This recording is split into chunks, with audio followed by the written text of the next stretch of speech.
One of many rules for dinner parties. None of the diners ought to feel superior to the others. And yet I felt myself on the lowest rung. We entered the drawing room on the heels of Miss Appleton, whose complexion glowed rosy atop her pale champagne dress, ringlets bobbing and dancing in the light like a sea creature, beautiful and deadly. Mrs. Amory, in green silk pierced through with tidy navy ribbon, embraced Miss Appleton warmly. We waited a moment so as not to intrude, which was fine for Jack.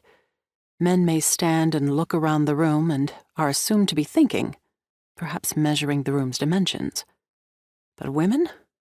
Women stand and look foolish as though we are lost. Or in my view, as though we are somehow always in the wrong place. I wore a dress that had arrived the day before, sent from Douceur in Paris, where I had first visited with my parents and Jack's sister Julia, back when we were still in school. We'd been fitted for matching day dresses then. Now I saw Miss Appleton take the yardage of my outfit. A few too many folds for her taste, perhaps. Nipped too much at the waist for Boston.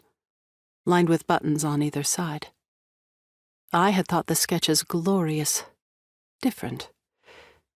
And only now realized difference ought never be the goal. Miss Appleton's eyes wandered over my dress as she held her stunning face statue still. How unusual.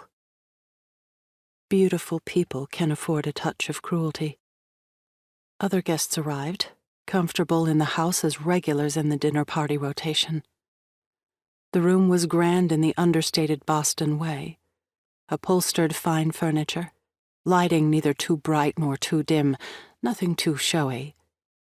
Nothing that appeared recently acquired, for part of the custom of this realm was to present the self and one's house as always having been this way.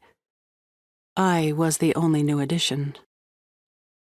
My other sister-in-law, Harriet, had not yet arrived, and though I enjoyed knowing dear Julia had taken luncheon with my parents in New York before her long trip to Paris, I wished she were home now, with me.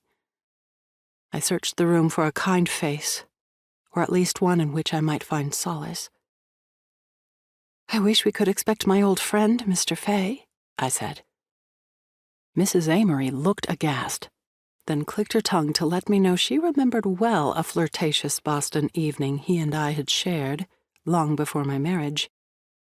"He's been appointed a second lieutenant," Miss Bradley added, to further illuminate my ignorance of current social events, while also passing silent judgment on my outfit, which glowed gaudy in the chandelier light, especially compared to those of the others. 14 of us in total, now that Harriet and Joseph had come through the carved doorway. Women in subdued silks, men interchangeable in their suits, same waxed hair. I chewed my lip at the number of guests.